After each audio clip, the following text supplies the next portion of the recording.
Oke, ini adalah review dari Yaren MT1. Kalau misalnya lu lihat post gua di AKH atau KAI atau macam-macam, gue menanyakan kenapa IM ini tidak hype. Dan memang kurang hype di Indonesia menurut gua.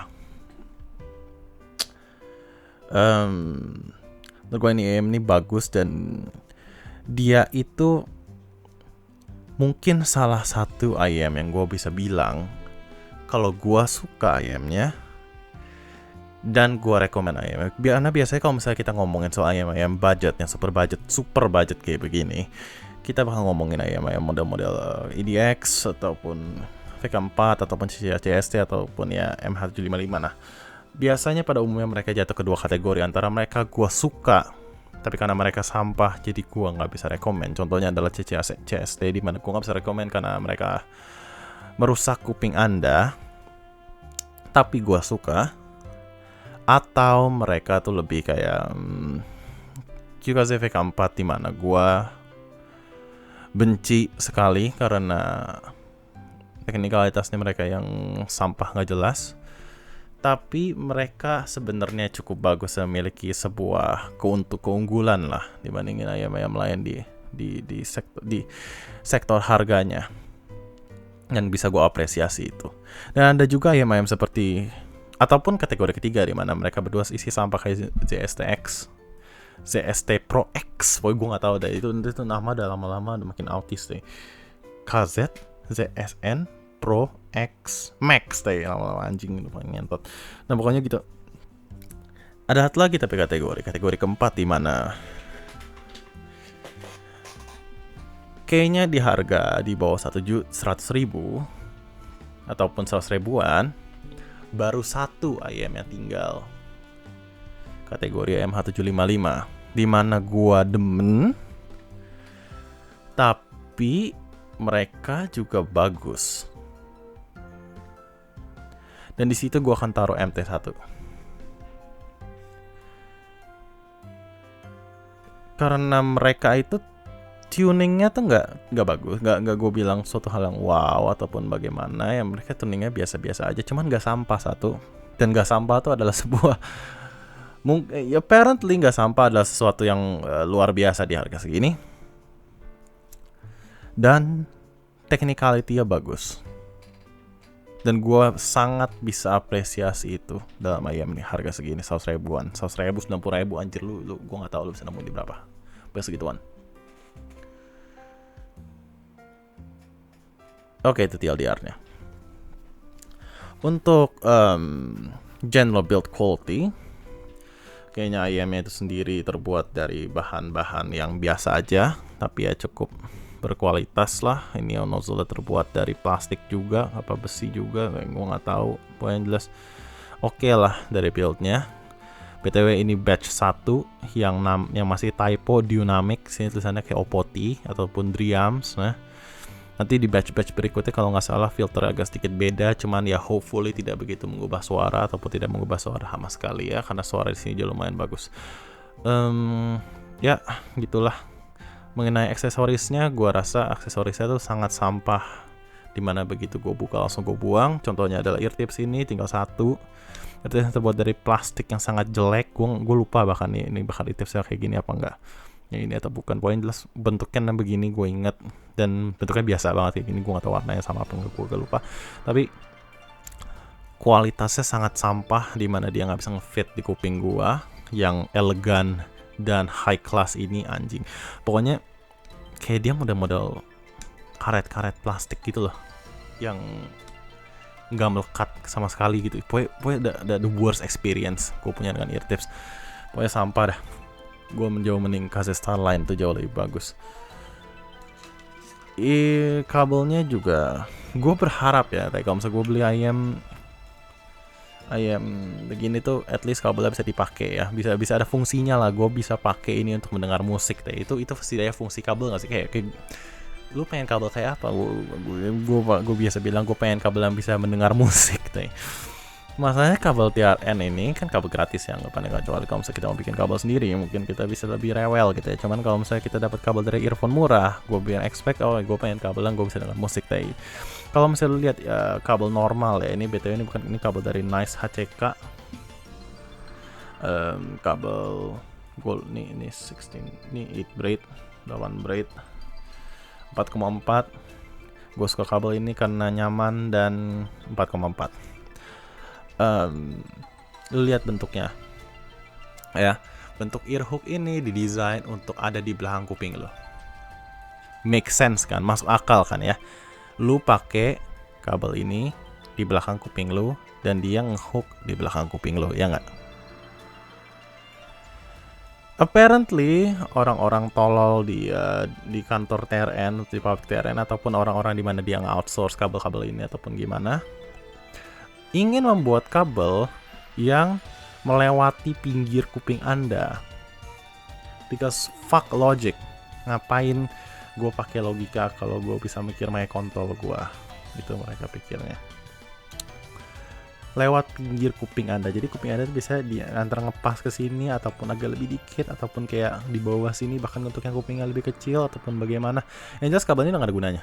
Earhook ini udah gak ada gunanya. Gue tipe-tipe yang lebih demen gak pakai earhook ya. Cuman earhook ini beneran udah gak ada gunanya. Gue mau kupas juga mereka double layer. Udah tolol ngentot lagi. Buang aja tadi. Wah, ini ayam ini bagus, lu deserve better lah. Lu cari kabel lebih baik, cari ear tips yang lebih baik. Ini gue pakai ear tips apa gratisan dari TFZ, jauh lebih baik, jauh lebih nyaman, dan suaranya juga jauh lebih bagus. Pakai ear tips yang lebih fit ya.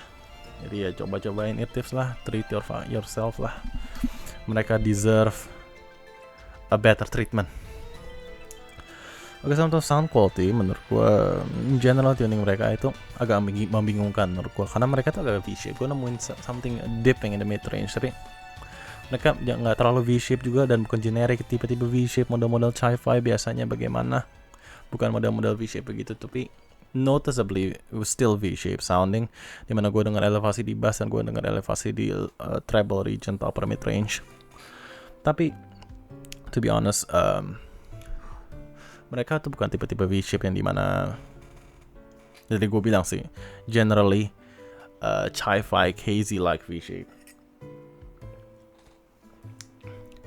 Cuman nanti gue elaborasi lagi. Untuk lebih di bass, untuk di bassnya gue ngerasa di mid bass agak sedikit elevasi dan lo bisa dengar a bit more energy di sana daripada what I would consider neutral, apa yang gue pandang sebagai sebuah presentasi bass yang netral. Dia agak sedikit elevasi di atas sana, tapi di sub bass di mana musik mulai kerasa congested kalau ada elevasi di sana, di sini nggak ada untungnya, karena banyak sekali ayam-ayam sangat budget ini memiliki elevasi yang bodoh di sana, tapi tidak memiliki kemampuan dan kontrol untuk menahan biar nggak congested. Contohnya adalah EDX ataupun kebanyakan gadget lainnya, ataupun kayak ZS10 Pro gitu ya, ataupun Blue 03 juga, ataupun VK4. Sebenarnya kayak banyak banget ya kalau misalnya lo perhatiin. Untungnya di VK4 lagi, di MT1 ini tidak ada elevasi bodoh seperti itu. Elevasi bodoh sih, cuman ya anggapannya dia tahu kalau gua nggak bisa kontrol, jadi ngapain gue elevasi. Artinya mereka pintar gitu ya. Untuk mid range-nya gua ngerasa ada dip di mid range dulu. Beberapa vocal presentation fundamental tones agak kerasa agak withdrawn ya, tapi ya gitulah. Agak sedikit problem juga, dia ada sedikit shoutiness di upper mid range. Jadi ya bukan presentasi vokal terbaik, tapi ya bukan presentasi vokal terburuk juga. Untuk treble, lower treble agak sedikit elevasi seperti gue bilang. Kalau misalnya lo ingat review gue tentang Dunu Luna, review gue di Dunu Luna sedikit menyatakan bahwa di Dunu Luna itu ada sedikit elevasi di lower treble dan dia ngedip di treble proper, lalu naik lagi sedikit di belakang treble proper seperti 8K sekian. Dan ini ada presentasi seperti itu juga, cuman mungkin sedikit lebih ekstrem.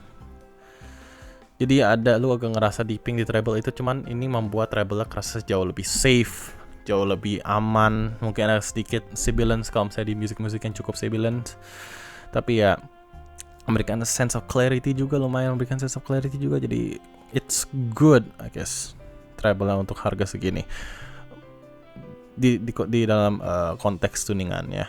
Jadi in general tuningannya tuh dia tuh agak-agak mirip Dunu Luna, cuman kalau misalnya Dunu Luna tuh lebih tidak refine dan lebih V-shape aja, lebih banyak energi di bass dan lebih banyak energi di treble, dan sedikit lebih banyak energi di upper mid range. Itu sangat kasar dan kayak kesimpulan bego-begonya ya, tapi ya gitulah. Kalau misalnya simpel-simpel, kalau misalnya lu pernah dengar Dunu Luna dan lu penasaran nih suara kayak gimana, cuman bodoh juga ya kayak kalau gue kasih contoh ya yang berapa kali itu 100 kali lebih mahal ya sih, kayak segituan. 100 kali lebih mahal sebagai referensi untuk ayam ini agak goblok juga, tapi ya orang goblok seperti gue ya bodoh amat lah. Untuk teknikalitas menurut gue dia itu bagus dalam segala sektor, kayak decent enough, dimana stage dia lumayan expensive, depth dia lumayan oke, detail dia bagus, separationnya bagus. Kayak bahkan menurut gue untuk harga segini gue nggak expect ada separation begini ya, lumayan juga. Gue cukup kaget pas denger ini, seperti gue kaget denger CCACST. Cuman karena tuning mereka dibikin se-altis mungkin sampai teknikalitas aja kerasa bagus. Tapi this actually does it well, dan CCACST lebih congested sounding juga. Ini actually bisa memberikan separasi yang cukup bagus juga. Jadi menurut gua ini adalah IM yang capable, yang mampu menjalankan tugas IM, dan gua bisa sangat rekomendasi ini. Oke, untuk komparasi kita bandingkan dulu dengan KZ dan QKZ dulu.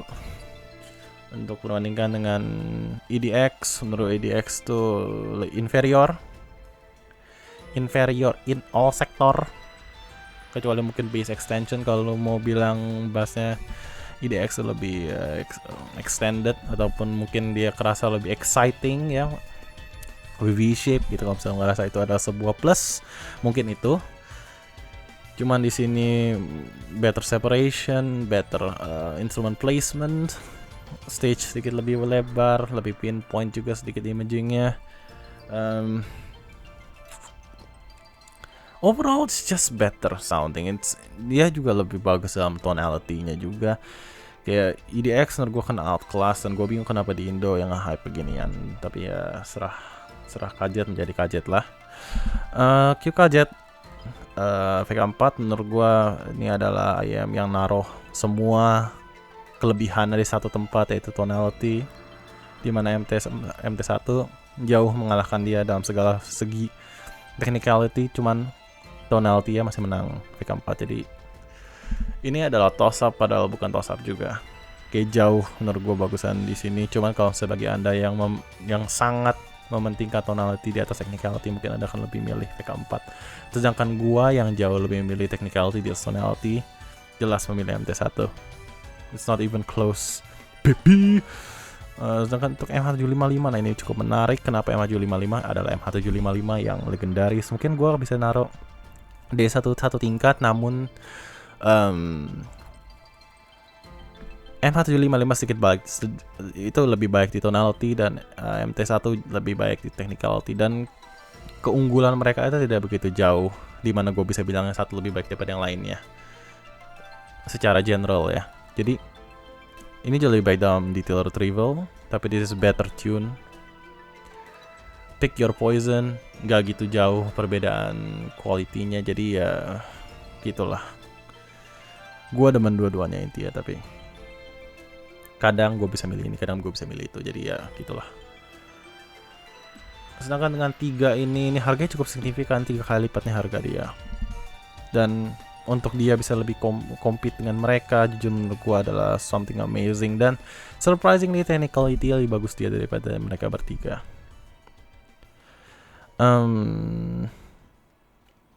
Namun tonal balance-nya bagusan mereka bertiga daripada dia. Mereka ini kalau mencari yang warm neutral dan tidak ada V-shape-nya, ini lo mencari ke neutral dengan sedikit mungkin a bit more energy di treble region, ataupun treble regionnya yang benar-benar very on point secara tonal balance. Ini kalau nyari mid range yang lush, yang tebel, yang dengan energy bass yang lebih tinggi. Tapi secara general kalau gue ngomong IM mana yang lebih bagus, gue akan tetap milih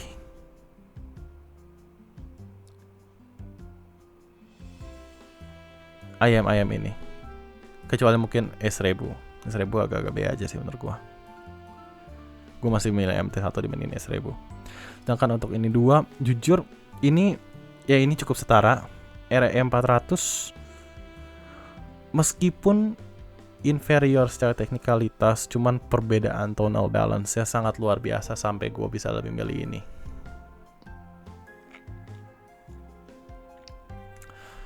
Untuk Blonde 03 menurut gua dia itu kalau lu cari mid range dan treble tonal balance jauh. Coba aja kalau gua bisa mindahin bassnya sini ke sini. Technicalnya sebenarnya nggak gitu jauh, cuman bagusan di sini dikit. Coba gua bisa pindahin bass ini ke sini. Tai, itu ya budget yang paling perfect deh. Nggak sih, masih ada T2 sih, tapi ya udahlah. Pokoknya itulah. Jadi seperti itu review kali ini tentang MT1. Semoga Anda menyukai review ini. See you next time, Godspeed.